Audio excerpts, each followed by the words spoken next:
Tudo bem, senhoras e senhores? Voltando a mais uma edição de Livecast. Prazer enorme tê-los conosco. Ao meu lado, ele, Rafael Kukuglia, cuja filha é campeã da... Como é que é o nome da corrida que ela ganhou, cara? Da corrida da Track and Field. Corrida da Track Field. Parabéns, Sub-9, Sub-9. Ela tem 9 anos. Com 9 anos e rumo às Olimpíadas, hein? Isso aí, se Deus quiser. E aí, meu caro, tudo bem? Tudo bem, e você? Tudo jóia. Hoje nós temos um bate-papo para lá de especial de um tema super importante e quente que vai ser discutido e vai ser bacana. E né? é uma edição especial, temos bebidas especiais também. Bebida aqui especial. hoje. Ah lá, Rodrigo, brindar. saúde aqui. Saúde aqui, um abraço muito grande. Vai, Rodrigo, hein, Rodrigão? Valeu, cara. Bom, vamos sem mais... Bom, antes de mais nada, galera, de verdade, quem tá curtindo o nosso comentário e quiser me chamar lá nas redes sociais, no LinkedIn e tal, estamos lá, Henrique Gasperoni, Rafael Kukuglia, os links estarão aqui embaixo. A galera que segue a gente também lá no Spotify, deixa like, compartilha e tal, isso todo mundo já sabe como fazer, né? Isso aí, mas façam, né? Saibam, mas façam. Por favor. E não é pra ficar saindo no meio do vídeo, não, porque tem um pessoal que assiste e depois eu vejo lá na estatística, é pra ficar até o final. E eu gosto da galera que dá like antes, sabe? Nem a ver o vídeo já mostra lá na estatística, ó, já começa dando like. Então tá bom. Vamos lá, a nossa convidada de hoje, Dani Bergman. A Dani atua com a Live já tem algum tempo, né, Dani? 5 anos juntos já. Uma Copa do Mundo e um pouquinho mais, né? Sim. Dani, mais de 12 anos de experiência no mercado, falando em gestão de gente, mais de 10 anos no mercado de desenvolvimento profissionais de líderes, passou por empresas como iFood, Reserva, Mercado Livre, Heineken, BRF. Nossa, tantas empresas que você já teve experiência, administradora MBA em Psicologia Positiva e Gestão de Estratégia de Pessoas, pós-graduada em Liderança em Carreira, coaching em Gestão Pública. Uau, Dani, como dá tempo para fazer tudo isso? Qual que é o segredo? Não dormi, tô brincando. Começar muito cedo. Seja bem-vindo ao Livecast, tava devendo no nosso episódio, hein? Tava devendo e obrigado pelo convite. Tô amando já. A gente já ganhei Coca-Cola. Olha que com a canequinha chique, de live aqui. caneca É que não dá pra ver, tá Liver. preto no preto, mas acreditem, tá escrito live. É, até o muito final do episódio aqui, a gente ó, tá. aqui dá pra ver. Dá um close nessa canequinha, minha gente. Mas você vê que o escuro é cerveja. Não, escuro. Sem álcool, sem outro álcool. nível, outro nível. Sem álcool, né? Legal, porque eu Mas ainda tem pretendo graça ir embora cerveja de... sem álcool, Eu cara? acho que tem. Qual é o problema? Mas ele vai ficar doido. Olha, né? Olha. Então, bom, nem sempre, né? Não na hora do podcast, né? Não durante a gravação, né? Boa.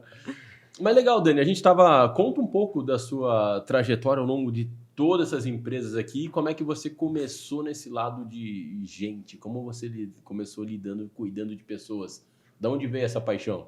Uau, história interessante essa. Sempre quis ser dentista na vida até o terceirão. Aí no terceirão eu conheci uma professora fantástica, chamava Audrey Merlin, prof, se estiver me assistindo. Um beijo. Beijo. E ela era fantástica. Ela começou a falar de ADM no terceirão e organizações, propósito, pessoas se moverem por resultados. Eu apaixonei. No terceirão eu falei, cara, é ADM que eu quero. E fiquei nessa coisa de como que é incrível você conseguir juntar pessoas tão diferentes e mover para propósitos, mover para projetos, concretizações diferentes. E apaixonei. E aí, dentro da graduação, fui descobrindo as cadeiras de gestão de pessoas. Falei, cara, não é qualquer coisa na organização que junta, que conecta, que gera resultado, é gente. A gente precisa entender como é que potencializa pessoas para isso, como é que funciona a cabeça das pessoas. Aí já gostei de gestão de pessoas. Mas quando a gente falava na faculdade, principalmente lidar de gente, não é parece que sim, né? Mas é um tema que vem crescendo muito, mas até um tempo atrás não era tanto assim. A gente lidar com gente era, cara, o seu horário lá, tal, cumpre, vamos que vamos, rala, e era importante. Lidar de administração com foco em pessoas, você teve que caçar esse tema, né? Não foi fácil. Não foi fácil. Durante a formação foi muito isso, gostando cada vez mais desses temas mais de psicologia, organizacional, coisa e tal. E o mercado ainda estava muito se desenhando para isso. A gestão estratégica de pessoas quase não existia, era realmente mais tática, mais operacional. E aí fui trabalhando. Fui para o mercado, comecei já em instituição financeira, liderando pessoas ali. e vai desenhando uma política aqui, vai percebendo o impacto que isso tem na organização, coloca um programa disso, um programa daquilo, e você vai percebendo as coisas acontecerem dentro da empresa. Aí, em 2013, foi quando o mercado meio que de coaching começou a se abrir muito no Brasil, estava começando. Falei, cara, que coisa legal, deixa eu estudar um pouco disso, deixa eu ver o que é ciência, o que é balela disso tudo, e comecei a me especializar mais no indivíduo do que só nas políticas. Chegou uma época que eu tive aquela sensação que eu estava mais fazendo gestão de políticas e projetos e processos do que de gente, efetivamente. Então, com o coaching, eu comecei a ter um novo olhar, de falar, cara, a gente precisa promover soluções mais reais para os negócios, enquanto pessoas. As pessoas estão sofrendo, as pessoas têm dores no trabalho, e gestão de pessoas, às vezes, está lá no Olimpo, num outro canto da empresa, e não está sentindo isso, não está conseguindo ir lá e ajudar aquele liderado que o cara gosta da empresa, que ele quer produzir mais, mas que não está conseguindo, ou aquele líder que não está conseguindo montar um time coeso. Os caras estão juntos, têm metas em comuns, mas não tem aquele compromisso com, sabe, desenvolver um ao outro, movimentar propósito. E aí fui vendo muito mais por esse caminho um pouco mais sinérgico, de gestão de pessoas, liderança, carreira, coaching, tudo faz sentido para mim de um jeito meio diferente, assim, de muito mais costurar e conectar soluções do que deixar cada coisa num quadradinho. Acredito muito nisso, que não adianta ter um programa lindo de gestão de pessoas sem um líder muito conectado com esse propósito, sem co-construir, sem colocar mesmo as pessoas no centro para a construção dessa solução. Então, esse caminho mais perto das pessoas, dos líderes, dos executivos, ir lá para um conselho de administração, entender o que é dor, por que não está funcionando a estratégia, sentar com os executivos e falar, cara, meu time não vai por causa disso, e pensar soluções reais, seja da perspectiva da organização ou da pessoa, aí foi me dando um pouco mais esse olhar mais negocial de RH, sabe? Já nem estratégico, mas um olhar mais business challenger mesmo, assim, alguém que consegue desafiar as pessoas do negócio para resultados. Que foi uma grande transformação que a área vem sofrendo, né? Que é o que a gente está vivendo nesse momento, né? Você sentiu muita... Você colocou ali 2012 como turning point, assim. E eu pensando, quando eu aprendi há 20 anos atrás que eu me formei, era DP, né? A disciplina era DP ainda.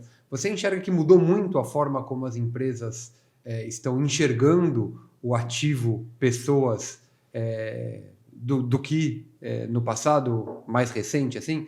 Eu pergunto porque, na verdade, em 20 anos é outra geração que está com outras demandas, com outras realidades, que enxergam o trabalho e a dinâmica de trabalho de uma forma diferente, né? Sim, sem dúvida. A gente vê um pouco de tudo no mercado. Eu acompanho empresas muito grandes e empresas familiares lá, super pequenininhas. Então, a gente vê uma diversidade enorme de realidades e de graus de maturidade organizacional e de gestão de pessoas. Mas algumas ainda têm aquela mentalidade de gestão século XX, o DP quase que contrata estoque de gente, né? Faz a continha, vê quantas pessoas tem que ter, treina e pá, né? Põe trabalhar. E a gente já vê pessoas que co-constroem efetivamente, colocam o colaborador no centro e falam, cara, a gente precisa pensar numa empresa que faça sentido para todo mundo. Não pode ser só bom para mim, enquanto sócio, enquanto acionista, que no final do mês vou levar ali uma graninha no bolso, mas você tem que estar feliz aqui. E como é que a gente cria uma relação de trabalho que faça sentido para todo mundo? Então, eu acho que a gente tem essas duas realidades, sobretudo o Brasil, né? Que é um país com uma desigualdade regional e socioeconômica enorme. Então, eu vejo de um tudo, de verdade, no mercado. Empresas que a gente ainda está tentando ajudar as pessoas a entenderem o que é uma gestão estratégica e empresas que realmente o RH tem um papel de desafiador do negócio, de parceiraço mesmo ali, mas de tudo. Não consigo ver uma única realidade, sabe? Eu achei interessante esse ponto que você trouxe, né? E quando a gente traz de realidade Brasil, né? A gente tem aí, sei lá, realidades financeiras, né? Mas quando a gente vai extrapolando isso para o mundo, a gente para pensar numa, por exemplo, um Google, onde é aquele sonho, onde, não, no Google tem isso, tem aquilo, pode aquilo, pode tal, não sei o que é o sonho de todo mundo imagina onde você vai poder trabalhar e o cuidado que o Google tem com o seu colaborador. Por outro lado, a gente tem, por exemplo, uma Amazon ou uma Apple que, galera, só para entender o que eu estou falando, não é que não atendem, não é igual o Google, né? Porque a Amazon é obcecada pelo cliente. Né? Então o Jeff Bezos tem a pegada que ele sempre teve historicamente. Se você lê os livros dele, a neura e a pira que eles tinham de olha tudo pelo cliente. A Apple, a mesma coisa. Inclusive, a gente está vivendo aqui em 2022, é que tem a galera que escuta a gente no futuro, mas a galera que já está indo no futuro acompanhando a gente, mas em 2022 agora a Apple está sendo muito criticada pela volta de 100% dos trabalhos presenciais. Né? E ela está sendo muito questionada por isso, né? Porque os funcionários não querem manter um sistema híbrido ou de home office. A Apple entende que pela estratégia dela tal, quer que os colaboradores estejam presencialmente no escritório. Então você vê que eu acho até que tem um trabalho muito forte de você, enquanto executivo ou enquanto pessoa, entender o propósito do negócio para ver para onde você está indo.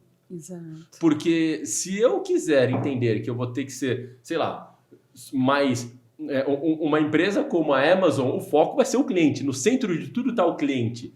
No Google, o centro de tudo está o funcionário. Então, a empresa que você está indo, o lugar que você trabalha, quem está ao centro de tudo? E você entender que, eventualmente, você pode trabalhar em função do cliente. E tudo bem. Sabe, imagina, quem trabalha na Amazon, pelo amor de Deus, é incrível a empresa, uma das mais valiosas do mundo, para cima de 2 trilhões de dólares. Mas eles têm um propósito fortíssimo de experiência do cliente.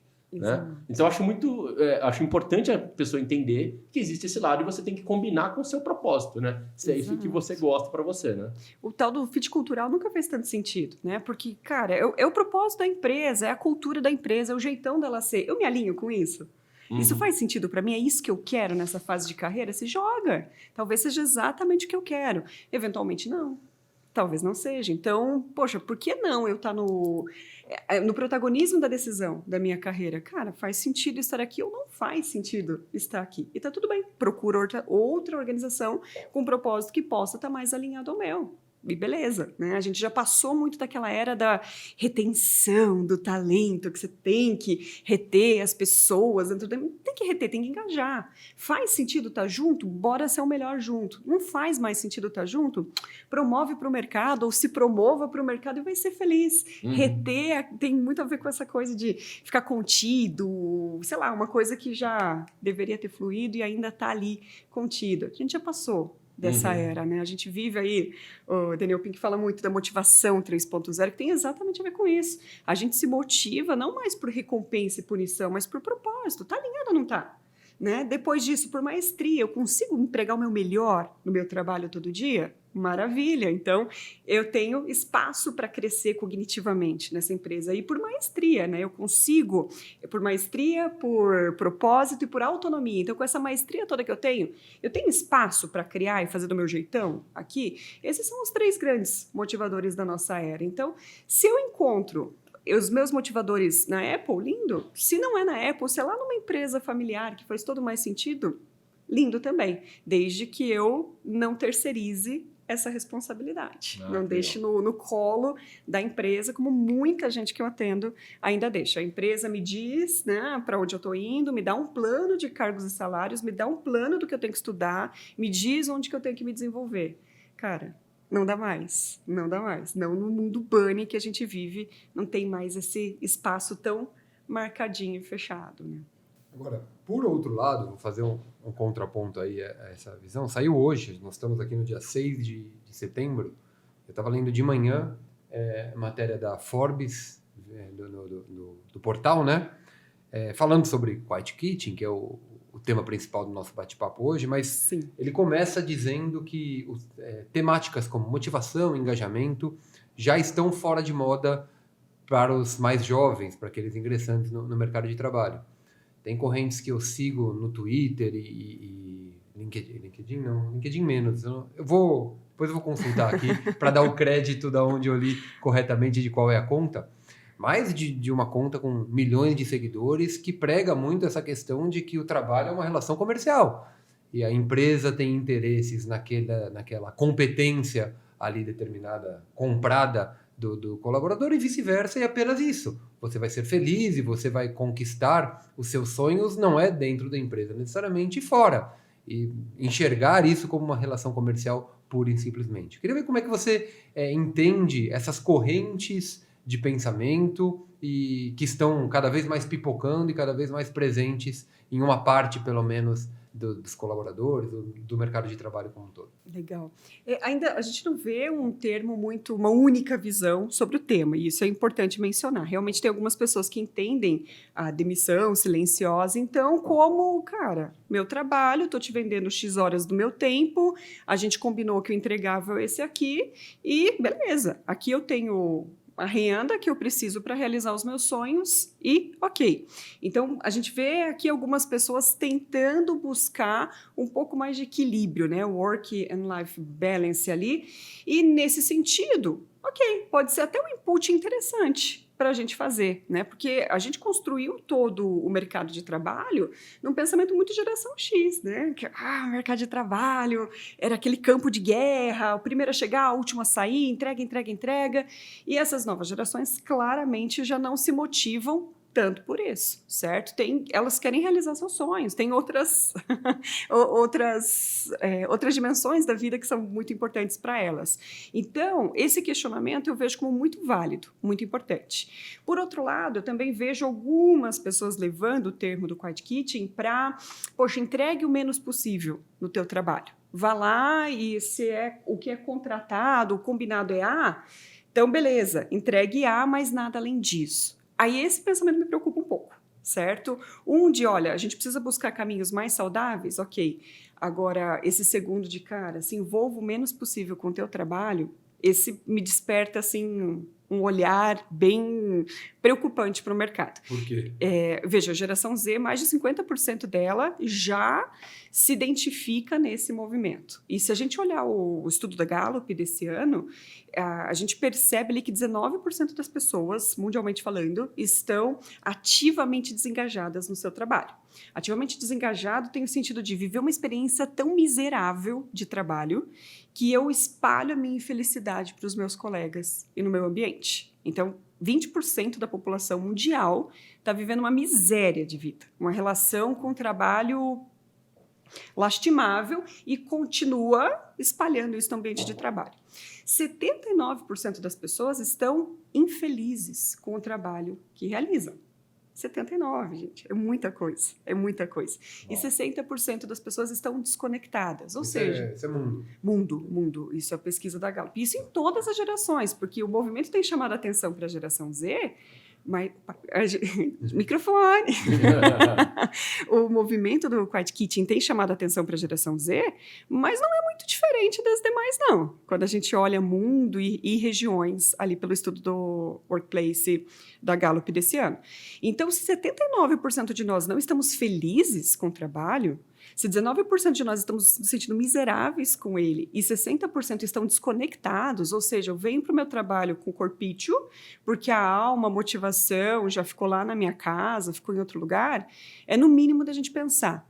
Talvez o Quiet Quitting seja muito mais um sintoma, efetivamente, de um problema um pouco mais profundo que a gente está enfrentando do que qualquer outra coisa. Então, nesse sentido, eu entendo como uma provocação muito válida do colaborador, do mercado de trabalho. Ou a gente para e pensa e encontra novas formas, ou aquilo que o Fórum Econômico Mundial já dizia lá em 2022, que a grande crise de pessoas dos nossos próximos anos seria o desencanto juvenil pelo trabalho, está se tornando cada vez mais real. Cada vez mais real. A cada ano que passa, a gente vai... Nem ano, né? Cada pouquinho de meses a gente vê, grande resignação, agora Quiet Quitting.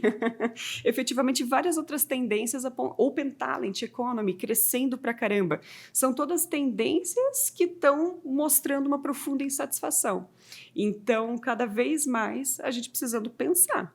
Ou a gente encontra essas soluções, ou realmente teremos uma crise de força de trabalho bem importante para os próximos anos. E se a gente olhar ainda para o estudo da McKinsey desse ano, gente, 87% das organizações globais dizem que não tem mão de obra preparada, qualificada para o futuro do trabalho, para os próximos anos. Então, de um lado, toda insatisfação acontecendo na perspectiva do colaborador, de outro lado, gente, as organizações desesperadas, falando, gente, não tenho gente para atender os novos desafios que o futuro trará para as organizações.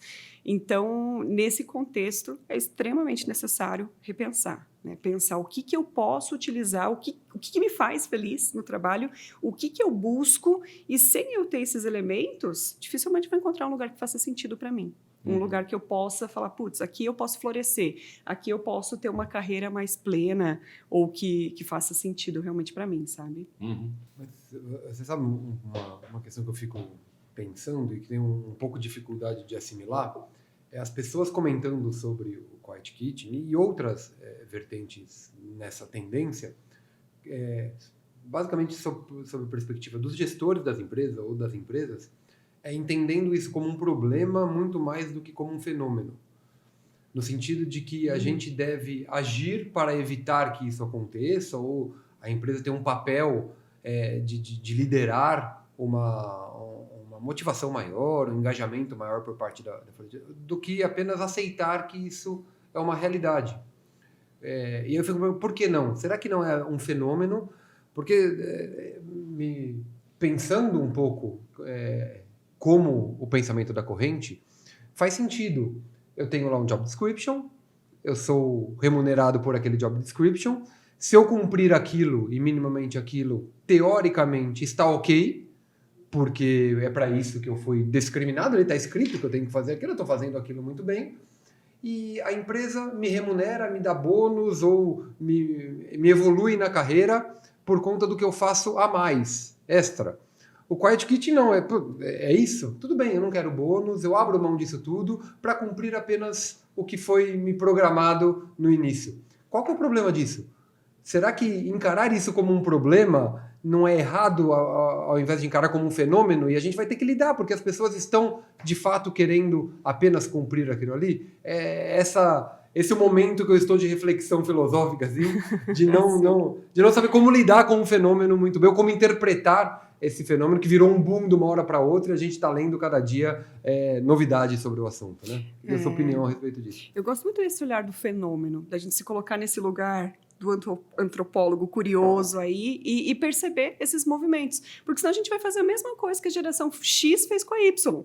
Lembra que, tinha que ter aquela carreira de uma vida toda dentro da organização. De repente a gente entrou no mercado de trabalho e falou, cara, não, eu quero ficar 3 anos, quero ficar 5 anos, quero aprender e eu quero tocar a bola para frente. E não, temos que reter pessoas. E tem empresas que eu chego assim e falo, gente, por que vocês têm tanta gente para fazer esse trabalho? Essa entrega aqui, essas áreas estão tão inchadas, dá para a gente mudar muito a estrutura de gente e manter a mesma produtividade. Por quê? Porque ainda tem um olhar de retenção. De retenção, carreira para toda a vida. E tá lá ainda, até hoje, sobrevivendo aos trancos e barrancos, algumas ficando pelo caminho. E talvez realmente seja o fenômeno da próxima geração. Geração Z se movimentando e falando, cara, também já não faz mais sentido pra gente isso aqui. A gente quer entregar, ter nossa trabalhabilidade, que é um termo que a gente usa muito, agora não mais empregabilidade, mas trabalhabilidade. Qual a diferença? Eu não ouvi. Empregabilidade é assim, se eu ganhar conta hoje, né, o chefe não me manda embora, certo? Mas se eu ganhar conta hoje, em quanto tempo eu me recoloco? Certo? Sei lá, 3 meses, 4 meses, né? Um líder um tempo maior na média de mercado. Beleza, isso é empregabilidade, meu índice de recolocação. Agora, na nova economia, a gente já não fala mais isso. A gente fala em trabalhabilidade. Qual é a tua habilidade de gerar grana e renda por meio do teu trabalho? Seja por meio de um vínculo empregatício ou não. Uma Open Talent Economy, por exemplo, e que a gente viu crescer muito durante a pandemia. Tiveram plataformas de Open Talent que cresceram mais de 80% aí no ano passado. Ou seja, em menos de 24 horas, você precisa de um time para entregar um projeto, você entra lá, monta um time, os caras tocam o projeto para você, cada um com o seu escopo de trabalho, cada um sabendo o que vai receber, o que vai entregar, sprints combinados, e está tudo bem, para eles está funcionando. E boa parte das pessoas que estão funcionando em Open Talent, inclusive, se sentem mais felizes nessa modalidade de trabalho e ganham mais do que no emprego tradicional. Então, a gente pode negar as aparências e disfarçar as evidências, mas, sem dúvida, é um fenômeno. É um fenômeno que a gente vai decidir. O que a gente quer fazer? Observar e encontrar caminhos congruentes, ou a gente vai resistir e vai continuar com o olhar da retenção, por exemplo. Entendi. Interessante, né? Quando a gente para pensar, porque de verdade não tem certo ou errado, né? Como eu vou falar para uma pessoa que toma conta, é o que você disse, e de fato, né, nós tínhamos um movimento onde quem era responsável pela carreira era a própria pessoa, né, era a empresa, né, a pessoa terceirizava a carreira dela para a empresa, então qual que é o plano de carreira, né? Então mudou, né? Hoje em dia a pessoa mesma ela é responsável pelas competências, muito mais a empresa ajuda a desenvolver, ajuda a preparar, tem um papel social muito forte de preparar aquela pessoa para aquela função, mas tem algumas pessoas que falam, beleza, de fato o que eu quero é entregar meu job aqui, até talvez não tenha essa paixão por isso que eu faço absurdamente, minha paixão está em outro lado aqui, está em outra praia, mas isso aqui é o que me dá a minha preparação para eu continuar minha carreira no outro lado, né? Eu acho que até aí tudo bem, né? É difícil, mas é difícil imaginar, né? E uma coisa que eu fico pensando muito é que, eu digo por mim, sabe? Quando eu comecei minha carreira e quando eu comecei a trabalhar, primeiro que eu quis trabalhar com computador, né? Então, poxa, eu achava que ia ser um negócio legal pra caramba, adorava joguinhos de computador, tal, então eu ficava instalando em tudo que é computador, joguinho pra brincar e tal. Depois aprendi a programar, e depois eu achei que era legal, aí comecei a ganhar dinheiro com programação, mas depois eu vi que eu era um péssimo programador, que tinha as pessoas muito melhores de lógica do que eu, mas eu era um cara muito mais comercial, muito mais... E acabei indo para esse outro lado como empresário e tal. Mas, de fato, durante muito tempo eu fazia pela grana, né? Porque eu precisava daquilo ali e tal, não tinha muito essa ideia de propósito. Depois que...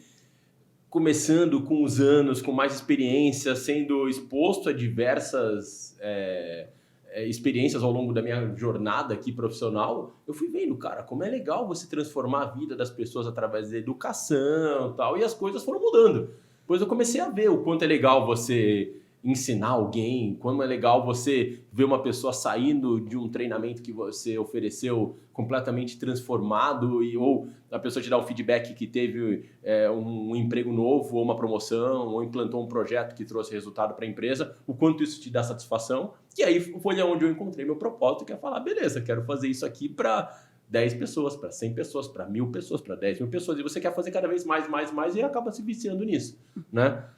Mas demorou muito para encontrar, sabe? Eu acho que tem uma galera que fala, beleza, minha praia é outra aqui, eu quero das 8 às 18 aqui, entregar e pronto, acabou. Ainda se for menos horário ainda, eu entregar menos, melhor ainda, né? Então, de fato um tema bem controverso, né? E quando você fala de uma geração Z, você falou de 19%, né? Não se enxerga nas empresas, né? Poxa, é um pessoal que... um índice altíssimo, né? Muito, mais de 50% da mais geração. Mais 50% não se enxerga dentro da empresa, então... E o que a gente precisa pensar é se isso está sendo uma decisão consciente ou não. A minha única preocupação, quando eu te escuto falar, né, cara, detectar propósito, né? A gente não cria um propósito, a gente realmente detecta, né? O Viktor Frankl, que é o autor lá, o teórico da logoterapia, ele fala, cara, você detecta teu propósito. Porque não tem como. Não tem como você criar e agora... Não. Como é que eu sei que eu gosto de piano? Testando, errando, acertando. Colocar um piano na minha frente e eu começar a tocar lá. E ter errado no violão, e ter errado na guitarra, e ter errado na bateria. Certo? O cara tem tanto jogo legal de computador, você vai escolher o xadrez, que é o mais monoto. É o mais legal. Não dá. Então, mas ele foi exposto ao xadrez e acha espetacular a estratégia. Mas como é que ele vai... Aí que tá. E a gente tem uma geração jovem que vai para as empresas, chega nas empresas, não conecta, precisa porque precisa do dinheiro. Porque precisa estar lá e tal. E aí que a vaca desanda toda, né? E aí isso me preocupa. Porque se eu vou para a empresa e eu não tenho essa oportunidade de me conhecer, me descobrir, errar, acertar, descobrir, cara, eu odeio programar e amo comercial, quero ser empresário, a gente começa a esvaziar um pouco dessa oportunidade de detectar o propósito. E sem a gente encontrar um sentido para aquilo que a gente vive na vida, né? Então a gente tem um propósito que é uma grande coisa e um sentido que são os pequenos significados que a gente vai atribuindo às diversas áreas e momentos da vida. Se essas duas coisas não estiverem conectadas, então, por exemplo, sei lá, eu quero me tornar um empresário, mas estou aqui no começo da minha jornada e eu não conheço nada ainda. Eu quero ser um estagiário aqui, quero ser um liver para aprender como é que funciona a experiência do aluno. Beleza, eu estou encontrando um sentido para um grande propósito aqui para mim. Se eu começo a perder esse sentido, a gente corre o risco de criar uma geração muito nihilista, né? A psicologia positiva, ela dá 4 quadrantes de felicidade. A primeira delas é uma felicidade negativa no presente e negativa no futuro, que é a nihilista, sem sentido, uma ausência de sentido. Então, infeliz agora e também depois. A gente tem um segundo quadrante, que é o feliz agora e não depois, que é a felicidade mais hedonista. Eu quero ser feliz agora, custe o que custar. Então, eu vou comprar o sapato e vou ser super feliz até chegar a fatura do cartão de crédito. A felicidade é normal. Vou pro meu shopping, vou tomar mais 1, 2, 3, tô super feliz, mas depois, quando a dor de cabeça vem, já não tô mais tão feliz assim. Então, isso é um padrão mais hedonista de felicidade, que também não é pleno, que também não é sustentável, é de curtíssimo prazo. No outro quadrante, a gente tem o infeliz agora para ser feliz depois. Então, eu estou me sacrificando hoje, mas eu sei que é em prol de uma meta futura. Então, por exemplo, cara, eu estou aqui trabalhando e estudando, como acontece com muitos brasileiros, né? Trabalho o dia inteiro, à noite, facul, MBA, porque eu quero ser o cara na minha carreira. E, com isso, ele vai sacrificando a felicidade presente, não percebendo que ele está criando um alvo móvel. Vou ser feliz quando eu me formar, vou ser feliz quando terminar o MBA, vou ser feliz quando, e essa felicidade não vem. Não chega, nunca chega. E a gente tem um quarto e último quadrante, que é o florescimento, que é o feliz agora e também depois. E aí esse é o grande foco da psicologia positiva, ajudar as pessoas a florescerem. Eu posso ser feliz com as condições que eu tenho, não quer dizer que eu não tenha que buscar coisas melhores e maiores na minha vida, isso é muito positivo, mas eu também posso encontrar oportunidades de ser feliz no hoje, nas condições que eu tenho efetivamente. Então, o que me preocupa um pouco da gente esvaziar o sentido do trabalho, dele ser só aquilo que paga os boletos no final do mês, pode ser isso. Eu não detectar meu propósito e eu esvaziar um pouco o sentido da minha realização, um sentido um pouco mais profundo de felicidade. Então, por outro lado, a gente vê, por exemplo, que 87% dos brasileiros estão ansiosos. A depressão nunca teve números tão grandes assim. Então, a gente vê esses movimentos de mercado, mas o quanto que isso está impactando na saúde mental. Mas é muito difícil, você imagina. Porque você tem que, de certa forma, você tem que sacrificar algum determinado momento ali de felicidade para alcançar algo maior lá na frente. Sei lá, por exemplo, eu gosto de correr. Na verdade, eu já percebi que eu não gosto de correr, eu gosto de terminar o treino. Mas o processo de acordar cedo, ir pro parque na chuva, tá frio, então é muito ruim. Mas Sim. depois que eu termino o treino, que você pausa lá e fala, olha, consegui tal, isso te dá uma satisfação. Perfeito. Então, é difícil você achar essa... É igual... Esse quarto quadrante do agora e depois? E também depois? Porque você imagina, você tem que guardar um dinheirinho agora para lá no futuro ter algo lá na frente. Sim. Ou às vezes você tem que fazer um investimento. Vou dar um exemplo. Você é um vendedor de carro, certo? Então hoje em dia o cara vai vender carro, eu trabalho numa loja de luxo, vou vender carro. E eu treino na Smart Fit. Pago R$100 por mês na Smart Fit. Na Smart Fit não tá os meus clientes de carro, tá na companhia atlética. Então, às vezes, é legal você sacrificar, não sei o quê, para pagar R$1.000, não R$100, mas tá lá onde você pode estar com pessoas que podem relacionar, que pode comprar o carro que você vende. Então, às vezes, você tem que fazer trocas a todo momento, e às vezes essa troca dói, né? Sim. Veja que o sacrificial aqui não é nesse sentido de não abrir mão de coisas. A gente, toda escolha acaba sendo uma renúncia, não tem jeito. Mas, assim, eu estou escolhendo coisas que fazem sentido. Então, eu estou felizona por estar abrindo mão de algumas coisas e aquilo me gera alguma satisfação. Agora e também depois. Por exemplo, eu estou cuidando do meu corpo. Independente da academia que eu estou cuidando de mim. E isso me faz feliz hoje. É nesse sentido, certo? Mas também me garante uma felicidade futura, porque eu estou me prevenindo de ficar acamada e ter uma velhice terrível lá no futuro. Então, eu estou garantindo uma felicidade presente e também futura. Então, tem um pouquinho diferente. Você tem que saber dosar da melhor forma dos dois lados. Isso, é não deixar de aproveitar, em nome de um amanhã, o hoje que você tem. Cara, beleza, pode ser que os teus clientes não estejam ali na Smart Fit, mas Tá legal lá? O treino foi bacana? Hoje? Você se sentiu bem? Endorfinou? Então, aproveitar também esses momentos, né? Uma coisa não descartar. Não se a frustrar, outra. é isso que você quer dizer. E encontrar o que tem de positivo ali, né? O Viktor Frankl, ele trabalha com um conceito que ele chama de otimismo trágico, e que eu amo. Eu simplesmente amo. Otimismo trágico. Que é, assim, você encontrar um sentido no meio das maiores tragédias da vida. Não é aquela positividade tóxica de, não, tá tudo bem, tudo tá maravilhoso, né? Porque isso, pelo amor, né? É outra coisa, gente, isso é disfuncional, isso não é legal, né? Mas tem a ver com, caramba, beleza, não tô na academia que eu quero, talvez, ali, mas eu tô guardando grana para uma meta futura. Ou não tô fazendo alguma coisa, mas em prol de um objetivo maior. Então, eu tô encontrando no meio das pequenas e grandes tragédias da minha vida algum tipo de sentido. O que me trouxe de crescimento, de aprendizado, o que me trouxe de ganho, efetivamente. Então, o olhar do florescimento tem a ver com isso. Eu olhar para o ganho presente sem sacrificar o futuro ali, né? E o teu exemplo foi muito legal, Henrique. Você falou que você gosta de treinar e que na hora você não sente nada, não é isso? Não sente. Eu vi aqui, por exemplo, você está aprendendo surf. Sim. Cara, não deve ser uma coisa gostosa. E não é ao mesmo tempo, Eu é imagino, complexo. Eu não tenho o menor equilíbrio, sabe? Eu sou daqui, que o pessoal sabe, eu ando tropeçando nas calçadas aqui. Imagina a quantidade de capote que você não toma pra engole água, cara, não é possível. E é bom. É bom, é bom. E isso é muito louco, porque é o flow. É o conceito de flow, e que pode ser algo que também se perca nessa relação de quiet quitting aqui. O que é o flow? O flow, gente, é quando você tem desafio de médio a alto, certo? A gente vai colocar o gráfico aqui, certo? O editor aqui, o nosso amigo João e o Rodrigo, nessa hora vocês estão vendo o gráfico aqui. Quem não está vendo o gráfico, acredite que está. O pessoal que está escutando no Spotify só... O Spotify tem vídeo, né? Agora tem vídeo. Mas às vezes está lá... correndo, lavando louça. É verdade. Hora de dar uma pausa e ver o... Pausa, olha para a tela aí. Olha pra tela. Olhe para a tela. Olhando aqui para a tela, a gente vai ver que uma pessoa só entra em flow, que é o tal do engajamento, do envolvimento, se ela tiver desafios no mínimo de médios a altos e empregar essas habilidades de nível médio a alto.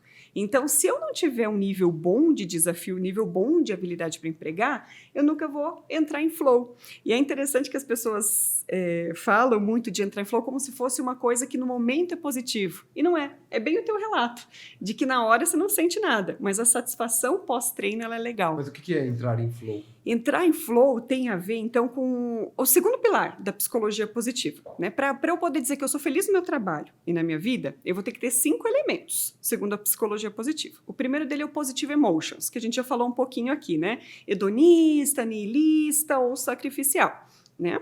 Então, eu preciso, sim, ter uma boa balança de vida agradável, de felicidade de curto prazo. Esse é o pezinho ali da psicologia positiva, do PERMA, né, especificamente. É o P do PERMA. O P do PERMA, exatamente. Ficou bem legal essa frase. Mas eu tenho que ter emoções positivas. Aquela história que a gente falou, não sacrificar a felicidade pra gente. Puxa, a gente acabou de dar uma boa gargalhada aqui. A gente criou um momento positivo no presente que pode ser desafiador ou não. Esse aqui é o gráfico. O gráfico do flow, esse mesmo. Mas o gráfico do flow, então, tem a ver com o E do PERMA. O E que é o envolvimento, ali, o engajamento, certo? Ou seja, eu só consigo ser plenamente feliz no trabalho e na vida se eu me envolver com as coisas no nível mais profundo. Se eu entrar em flow, se eu tiver momentos de flow no dia a dia. Então, observe que se eu tiver baixo desafio e baixo nível de habilidade empregado naquilo que eu estou fazendo, gente, eu vou viver num estado de apatia. Eu vou viver num estado de quem não sente nada, absolutamente nada. E isso é extremamente prejudicial no trabalho e na vida. Porque se você se sente tão desconectado com você, com as pessoas e com o trabalho, isso pode gerar um grande problema futuro, de várias dimensões. Se eu coloco um pouquinho mais de habilidade para um pouquinho mais de desafio, eu vou trabalhar entediado. Ok, estou ali fazendo, pagando os boletos, mas é isso que vai acontecer. Se eu tiver muita habilidade, baixo desafio, vou trabalhar em relaxamento, que já é um estado mais positivo, mas ainda assim não há muito crescimento ali. E vou trabalhar no controle se eu tiver um nível maiorzinho de desafio para o nível de habilidade que eu tenho. Agora, olhando aqui para o outro eixo do desafio, se eu tiver muito desafio para o meu nível de habilidade, que é um pouco menor, vou trabalhar preocupado. Se eu tiver muito desafio para o nível de habilidade, vou trabalhar ansioso. Passa da conta. Exato, passa da conta. E se essa ansiedade for prolongada, ou de duração, ou de intensidade, aí sim a gente pode desencadear até um burnout ou algo mais sério, mais grave assim. E a excitação, assim como o controle, também já é um pouquinho mais positivo. A excitação é aquela coisa de vou conseguir, não vou conseguir. Nossa, vai dar, não vai dar. E você fica se desafiando para conseguir. O flow é quando você encontra o equilíbrio entre as duas coisas. Elas são proporcionais, desafio e habilidade. Isso me faz ter um grande ganho pessoal. Eu fico completamente envolvido na atividade que eu estou fazendo, e isso necessariamente vai me levar a incrementar o meu nível de habilidade. Incrementei meu nível de habilidade, vou criar um desafio um pouco maior. Para alcançar esse desafio, vou aumentar minha habilidade. E assim sucessivamente. Então, o flow é um movimento contínuo de autodesenvolvimento. É onde a gente efetivamente consegue se conectar com os nossos talentos e melhores recursos. Então, se eu não tiver no trabalho ou na vida essa oportunidade de me conectar intensamente com as coisas, eu nunca vou descobrir do que eu sou capaz. Qual que é o meu real potencial? Eu tenho talento ou não tenho talento? O que eu sou capaz? Até onde eu posso chegar aqui? Então, o E do PERMA, ele é extremamente importante aqui.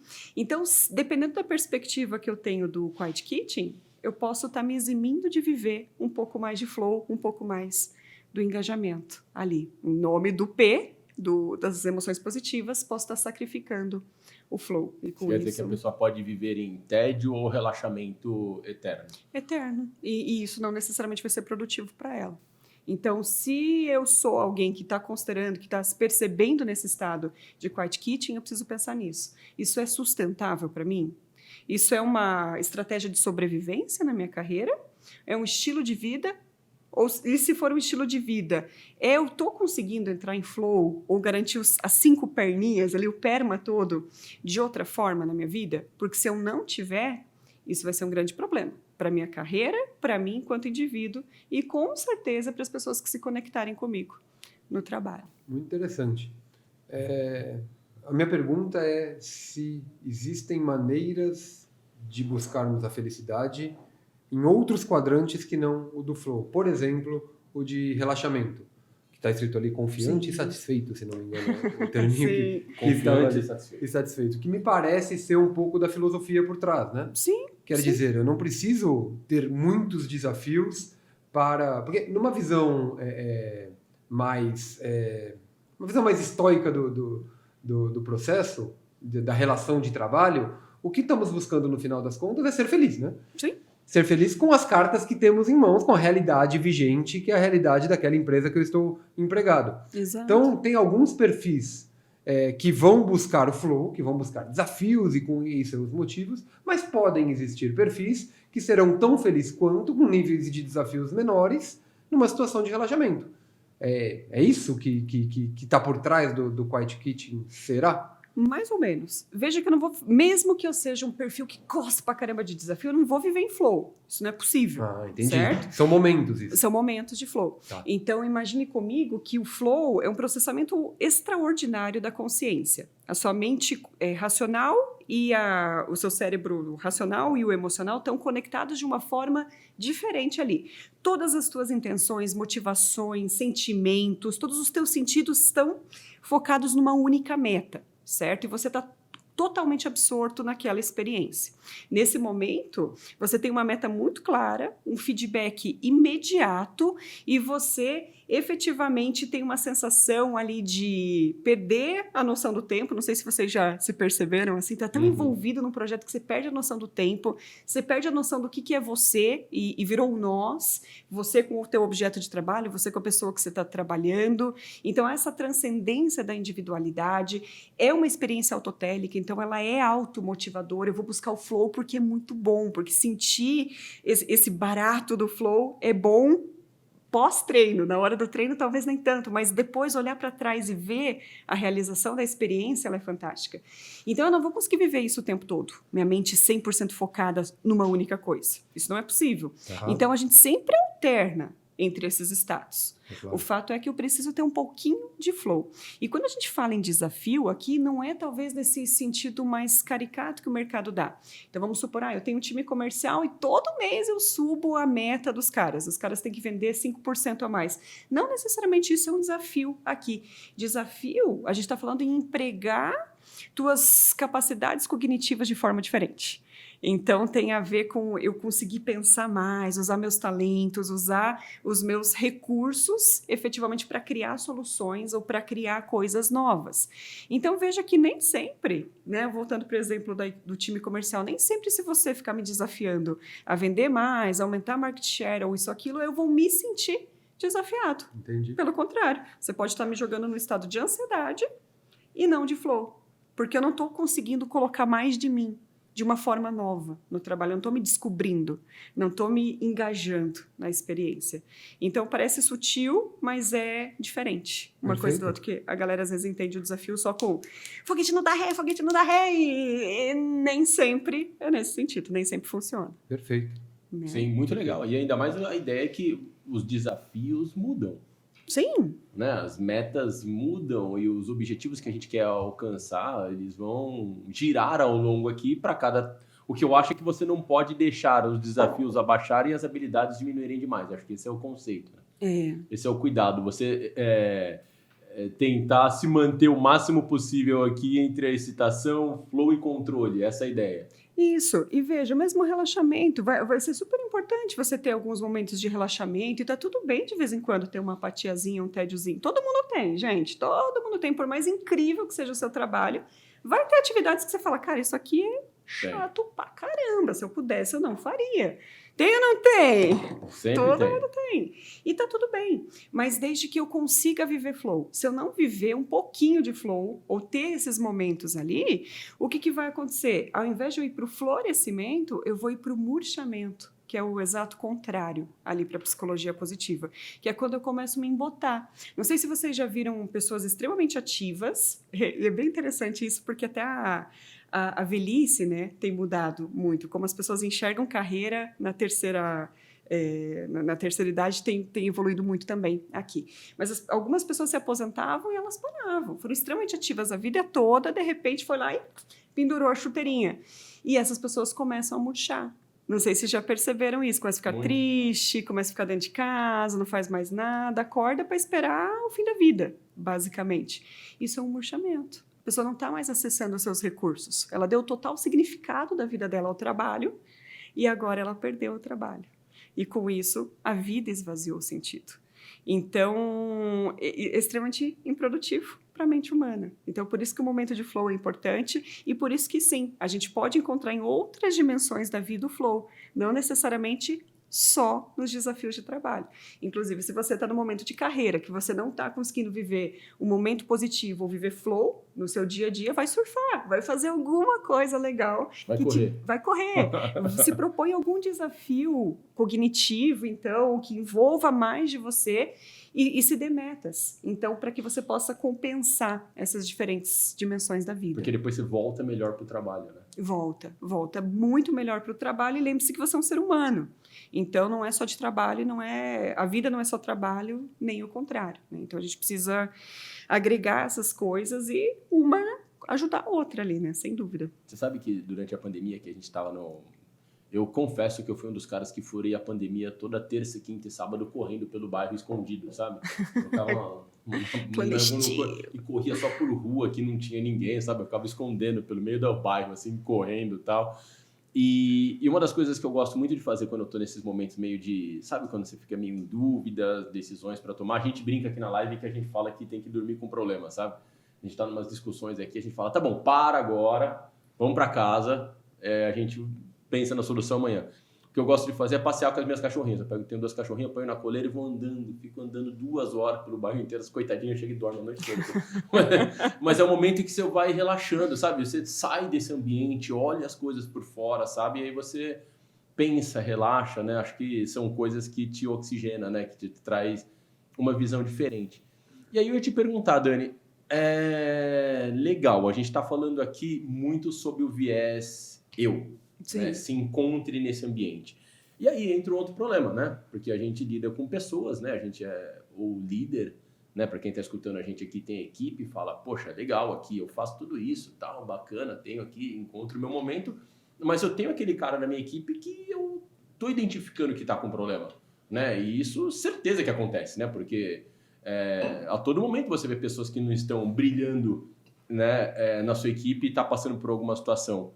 O que eu faço?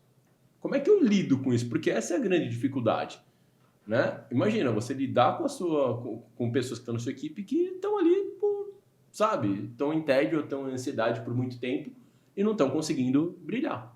O que eu faço? Sim.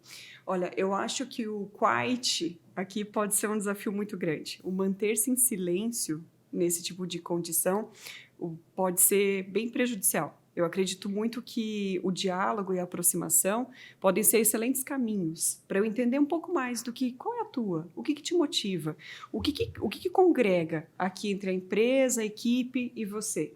Como que a gente faz sentido um para o outro?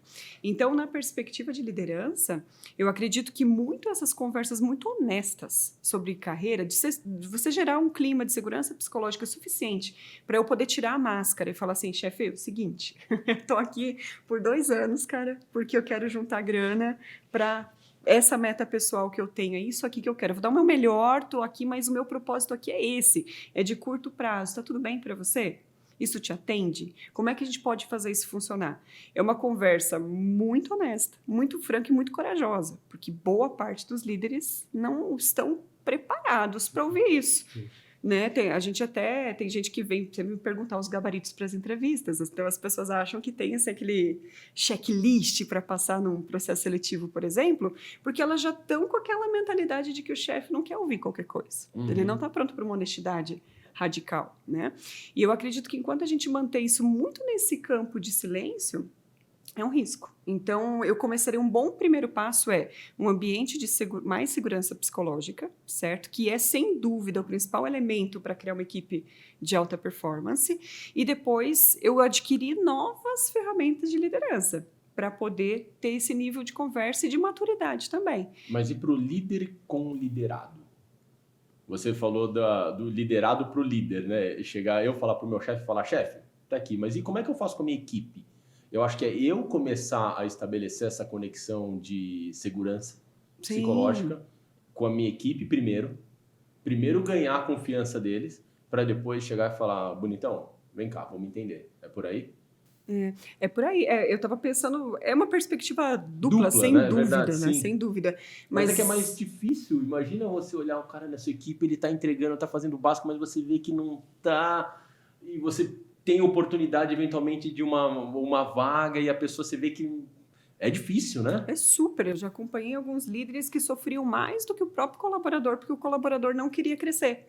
Eu lembro, assim, de uma líder que eu acompanhei, cara, a colaboradora que ela estava treinando, ela tinha um objetivo de carreira de ficar ali, na carreira técnica dela, e para ela estava tudo bem. Ela entrava em flow ali, ela tinha emoções positivas ali, ela tinha entregas ali, e ali ela queria ficar. Mas a líder queria que ela avançasse numa carreira de gestão, que não era absolutamente a visão de futuro dessa colaboradora. E essa líder se colocou num lugar de super sofrimento. Ela veio me procurar por ajuda, de caramba, como é que pode? A pessoa não quer crescer. Então, veja que, às vezes, o líder precisa também revisitar os próprios conceitos e perceber que, cara, não é todo mundo que vai querer seguir o meu caminho ou um caminho tradicional.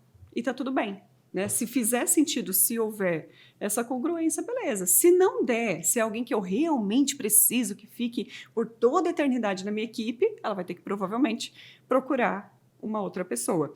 Então, desenvolver um pouco mais dessa habilidade de trazer esses fatos que são mais duros da gente falar. Brutal facts, né? Os brutal facts, exatamente. Inclusive sobre a carreira, inclusive sobre o colaborador, pode ser legal. A gente desromantizar um pouco, e isso é positivo do movimento do Quiet Quitting, a gente desromantizar um pouco essa coisa de, ai, nossa, eu amo totalmente a minha empresa para todo sempre, amém, em todas as condições, e falar claramente, cara, isso funciona, meu objetivo aqui é esse, eu não gosto disso aqui. E aí a gente pode encontrar caminhos. Ou perceber que não há como conciliar caminhos, que também é um resultado positivo, na minha opinião. Melhor descobrir cedo. O último aspecto que eu queria trazer é o lado da família. Sim. Porque a gente está falando de uma situação que, beleza, eu tenho que me encontrar e eu tenho que me posicionar. Eu, enquanto liderado, tenho que enxergar a equipe também e entender como é que a gente traz, como é que eu levanto, como é que eu identifico onde cada um da minha equipe está. E quando eu tenho alguém da família, sabe, sei lá, eu tenho um irmão, tenho um marido, esposa, que está numa situação que eu tenho que me encontrar aqui. Como é que eu faço? Aí é mais difícil ainda trocar essa ideia. Em que sentido? Você imagina o seguinte, eu tenho de alguma forma eu tenho um parente, alguém que eu estou vendo que no trabalho não está conseguindo render e está infeliz e está com algum sintoma de tédio ou uma apatia. Não estou nem falando de depressão, que é alguma coisa mais séria. Sim. Como é que eu converso com essa pessoa para poder orientar? Porque eu acho que tem um lado também muito claro. Beleza, eu como líder lido com a minha empresa. Só que muitas empresas, o líder não faz isso. A gente acabou de falar aqui que a gente está vivendo lá atrás. E essas pessoas estão aí, sabe? Como é que eu faço com minha esposa, sabe? É mais difícil ainda ter esse tipo de conversa, sabe? É isso que eu percebo. Né? É uma situação de fato importante e delicada de se estabelecer, né? Olha, nossa, amor. super desafiador. Super. Mas a gente poder se tornar rede de apoio, efetivamente, isso é legal. As pessoas tendem a se sentir muito julgadas nesse tipo de situação.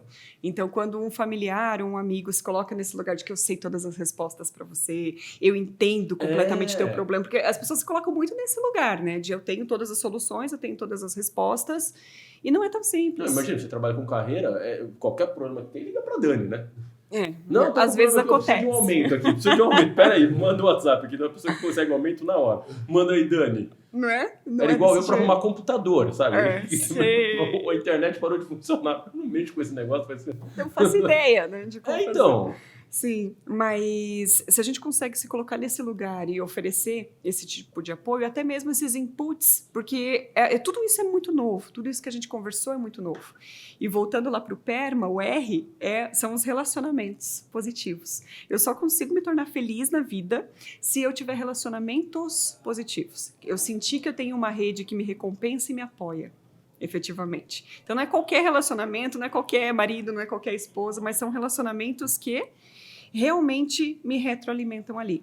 Então, eu acredito que o nosso grande papel é se colocar como eu sou teu apoio. O que você precisa? Você quer lidar com essas questões? Porque eu posso te encontrar, posso te ajudar a encontrar caminhos. Mas nunca ser aquela pessoa que vai encontrar a resposta, sabe? Eu acredito muito que para todo problema complexo tem uma resposta simples, elegante e errada. E esse é o grande problema, porque o problema do outro sempre parece simples para mim. E aí eu coloco o outro muito mais no estado de sofrimento do que realmente alguém que está ajudando ele a sair desse lugar, né? Então, eu acho que aqui esse caminho de empatia, mostrar que é rede de apoio, é super importante. E falta o M e o A do PERMA, né? Não pode terminar. O M é o meaning, que aí realmente é o próprio propósito. Eu preciso encontrar o sentido da minha vida, né? O meu propósito e o sentido que cada momento da minha vida tem. Então, por exemplo, eu estou aqui nesse estágio porque eu estou guardando grana porque eu estou pagando a minha faculdade. Já é um sentido que eu estou dando. Eu estou num emprego que eu não gosto nesse momento da vida porque eu estou pagando o tratamento do meu filho, porque eu estou pagando a escola do meu filho. Isso já dá um sentido para o meu propósito aqui, né? Então, o meaning tem a ver com isso. E aí o A tem a ver com realizações. E isso é bem interessante. Se uma pessoa não tem as realizações, então, se ela não concretiza efetivamente coisas na vida, então ela pode ter um propósito lindo, maravilhoso, incrível, dar boas risadas no trabalho, ter pessoas positivas ao redor dela, mas ela não realiza, não tem concretizações, ela não vai conseguir chegar no florescimento também. Ela não vai ter essa felicidade autêntica mesmo. Então, é mais um elemento que a gente precisa pensar sobre o Quiet Quitting. Será que eu me colocando nesse lugar, eu consigo essas realizações? Se eu conseguir, ok. Se eu não consigo esse senso de eu estou alcançando as coisas que eu considero sucesso, eu preciso repensar essa modalidade também. Essa minha forma de encarar o trabalho também, porque eu preciso disso. E eu gosto muito da definição de garra da Angela Duckworth, que é a grande estudiosa aí da psicologia do sucesso. E ela fala assim que garra tem a ver com paixão persistente por objetivos de longuíssimo prazo. E isso é muito louco, assim, sabe? Porque em alguns momentos da carreira vai ser difícil mesmo, vai ser punk, você vai ter uma equipe que não necessariamente você gosta, desafios que não necessariamente te estimulam, e mesmo assim, se você tiver um grande propósito e estiver focado, crescendo ali na tua habilidade de garra, você vai conseguir manter essa paixão viva por mais tempo. Mas, Dani, isso não acontece toda hora? Como assim? Toda hora você tem um desafio que é difícil pra caramba. Toda hora você quer vender alguma coisa, o pessoal não quer e tal. É sempre assim, não é? Sim, sem dúvida. É toda hora. Sei lá. Ó, por exemplo, eu trabalho com o School, adoro trabalhar com o School, mas toda hora tem uma ideia e fala, Henrique, Henrique, aí eu vou lá, não, School, peraí, ó, vamos lá, tá. Mesma coisa, ele vem comigo e fala, Henrique, eu falo, puta, School, não, isso é difícil demais, sabe? Eu acho que quando você falou da garra e da persistência, acho que parte muito disso. Porque é sempre difícil mesmo, cara. Galera, é foda. Gente, não é. Por isso que eu falo de desromantizar, sabe? Assim, porque as pessoas falam, é tudo mágico, lindo. Cara, não é. Boa parte do tempo não é. Tem os momentos que vão fluir as ideias, vocês dois vão estar em lua de mel, em flow ali, criando coisa, e tem momento que não. Que você vai olhar um pra cara do outro e falar, cara, não é possível que tá falando isso, né? Não tá vendo. Não dá, né? Não dá. E faz parte aí que tá, não é? Eu Exato. acho que é isso que você tem que entender, né? Exato, é essa maturidade de cara, beleza. Não vai ser esse momento que vai tirar a minha paixão de longuíssimo prazo. Então, por isso que as pessoas que têm mais sucesso acadêmico, mais sucesso na carreira ou em qualquer outra área, são essas que não perdem de vista essa paixão nesses desafios. Se o primeiro desafio que surge, eu desisto, eu viro as costas, eu nunca vou realizar nada. E essa falta do senso de realização, com perrengue, com coisa boa, isso vai me trazer essa satisfação. Certo? O exemplo do treino que você falou, né? Na hora do treino, né? Poxa, tive que acordar cedo, sair na chuva, nananana. Isso não necessariamente é, que legal, que delícia. Não é horrível. Absolutamente não. Mas depois que você começa a observar o resultado, depois de alguns meses, depois de anos, aí tudo fez tudo valer a pena, né? Então é isso, eu preciso me conectar também com essa competência, com essa ferramenta psicológica de garra, que não vai ser fácil. Trabalho é trabalho, né? Então vai ter a parte muito legal, a parte muito desafiadora, e você só precisa cuidar dessa proporção. Será que o que tem de negativo e o que tem de positivo estão harmônicos? E eu gosto de harmônico e não equilibrado, que eu não gosto da palavra equilibrado. Porque tem hora que vai estar perrengão mesmo, e tudo bem, você sabe que você vai ter que dar um gás a mais no trabalho, está consciente, está escolhendo isso, e isso está fazendo sentido. E tem outros momentos que você sabe que você vai ter que tirar o pé do acelerador, porque a família precisa, porque você precisa dar um tempo, e tudo bem, você tirar o pé do acelerador, consciente do que você está fazendo, e isso fazendo sentido. Então, ter esse olhar harmônico e entender se está valendo a pena, isso é importante. E jamais silencioso. É um resgatar profundo de uma conversa interna. É muito barulho interno que você precisa organizar, colocar no lugar as ideias, as reflexões, se conectar com o seu PERMA e tomar uma decisão extremamente consciente sobre a sua carreira. Uau, que aula, hein, School? Nossa, hoje... Que aula, hein, cara? Rendeu aqui, hein? Hoje Será que a gravação no flow, né? Será que a gente pode gravar um novo podcast? Muito legal. Fantástico. Dani, a gente tem um momento que a gente faz um bate-papo. Eu queria, antes do bate-papo, dar dois disclaimers aqui. Ah, verdade. Que eu procurei o crédito sim! do perfil que eu sigo. Eu acho que é bem legal, que é um perfil que desromantiza esses clichês ultra românticos dos negócios de uma maneira não superficial e não é de humor. Ela é séria, é Startup da Real que chama, acho que é bem legal, todo mundo que quiser seguir.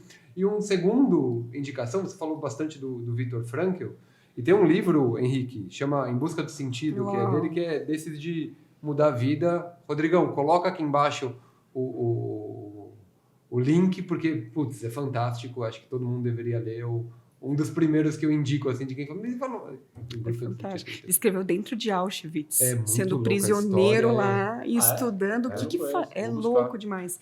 Tem que estar com estômago para ler, mas ele começa a estudar os colegas lá, judeus, prisioneiros junto com ele, e descobre o que faz algumas pessoas sucumbirem e outras transcenderem aos momentos negativos atuais que elas estão vivendo.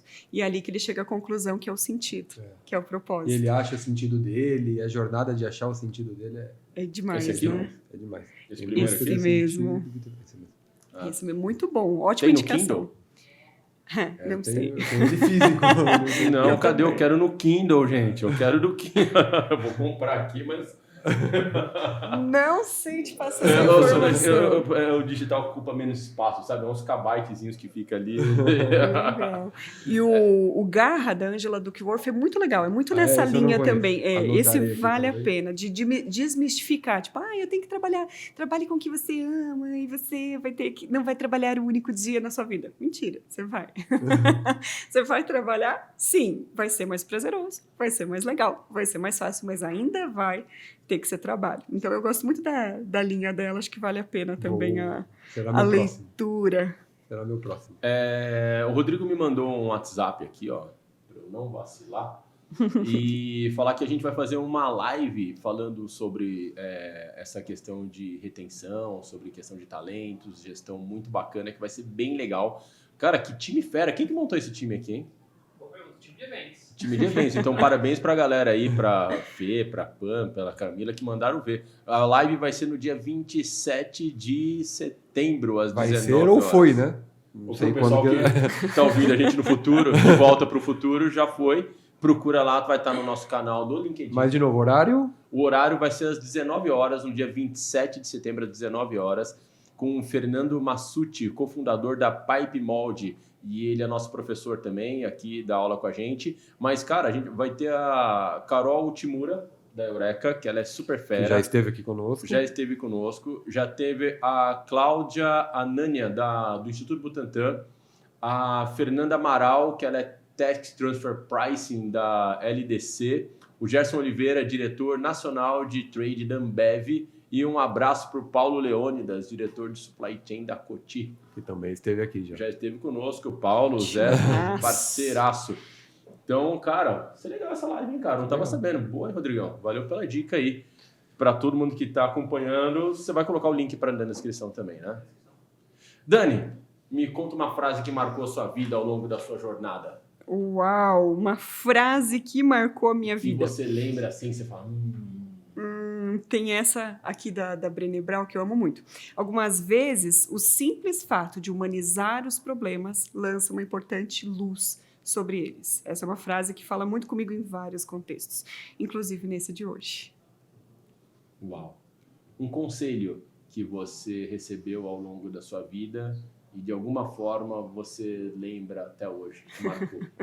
Sim, acho que um dos conselhos mais importantes quando eu estava pensando na transição de sair da cadeira de RH e vir para essa cadeira mais para o indivíduo, foi exatamente isso. Olha, para você ter sucesso, você sempre vai trabalhar muito mesmo. Fica tranquilo. Qualquer coisa que você for fazer na vida, você vai trabalhar muito. Só se certifica que você está na direção certa.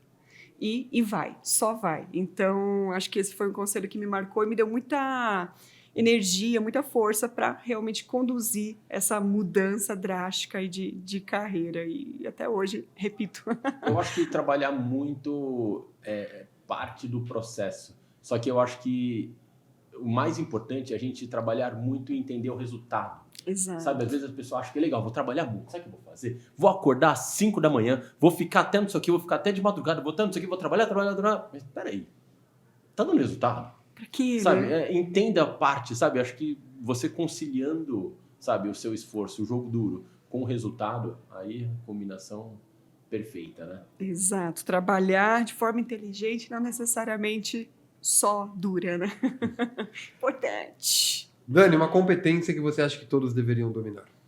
Eu acho que a potencialização emocional. Qual que é a diferença do potencialização emocional para inteligência emocional? Ao meu ver, qual que é a grande diferença, né? A gente conseguir utilizar as emoções como grande potência para a vida.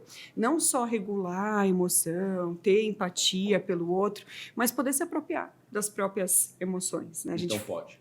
Oi, pode. Então, sabe por quê? Porque Deve. inteligência emocional é uma era o que mais aparecia aqui, mas eu adorei o seu conceito.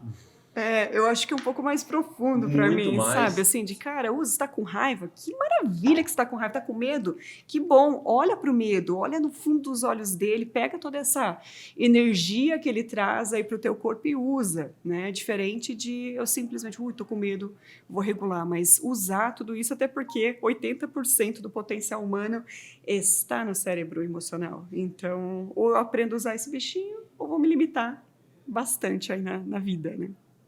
Perfeito. E algo que você acreditava ser verdade e mudou de opinião? E por que mudou de opinião? Eu acho que foi muito essa questão do trabalhe com o que você gosta e você nunca vai precisar trabalhar um único só dia na vida.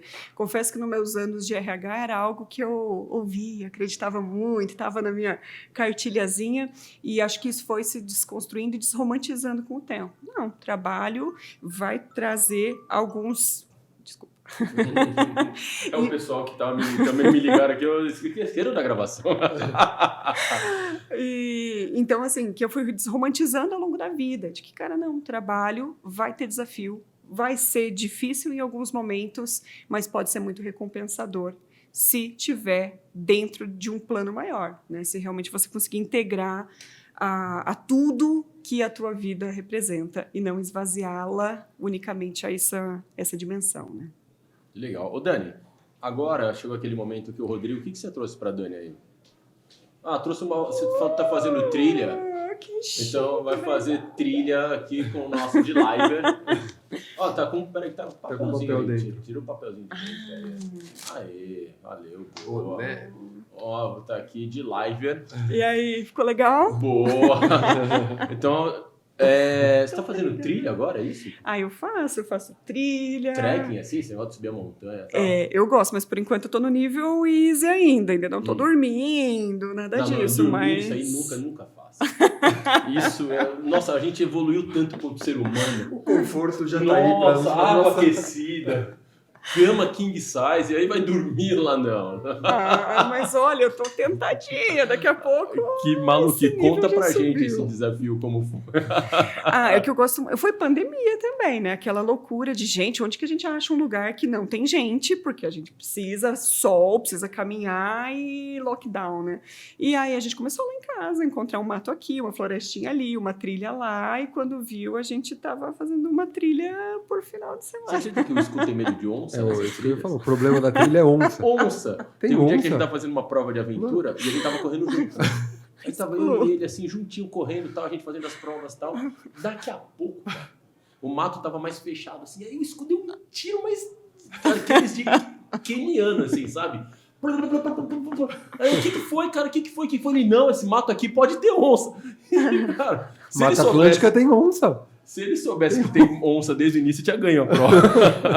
Exato. Dani, quem quiser continuar esse bate-papo contigo, a encontra onde? Pode chamar lá no LinkedIn, no Instagram, fica à vontade. E sempre aqui pela live também. Estou sempre por aqui nos eventos, nas aulas, e inclusive no nosso módulo Cross do online. Eu falo bastante sobre esses temas. Futuro do trabalho, carreira, flow e tudo mais. Então, você também pode conhecer mais por aqui. Dani Vergemann, só para ver, pessoal, é W-E-G-R-E-M-A-N-N, 2 N's no final, e o link está aqui embaixo também para facilitar para vocês. Encontra a Dani lá, ela está no LinkedIn lá, bate um papo com ela, que é super bacana, uma pessoa incrível, nossa professora, manda bem demais, galerinha. Valeu. Não, falta música para nossa playlist. Música para playlist. A gente tem a playlist aqui para os alunos e todo mundo que é entrevistado tem a oportunidade de contribuir com uma música. Gente, que música para vocês. Corredores aqui da live. E aí tem que ser inédita ou não? Não, você vai falar, eu já vou colocar. Se já tiver, ficou. Perdeu. Entendi. Não tem Faz problema. parte tá na regra que é só uma... Qual é a música? Eu gosto muito de Sweet Child of Mine. Então canta ela aí. É ótimo que- Sweet Child of Ó, Mine. agora Clássico, sim. hein? Então eu já vou colocar. Não tá na playlist, ó. Aê! Muito bem. Adicionar na nossa playlist. Adicionada. Já vou colocar junto na categoria ali. Eu tô aproximando por gênero, cara. Ó. Pra colocar os rock dos anos 80, 90 juntinho. 80, Boa. 90. Isso aqui é no final dos anos 80. 80, né? É, bom demais, cara. Bom demais. Dani, obrigado pelo bate-papo.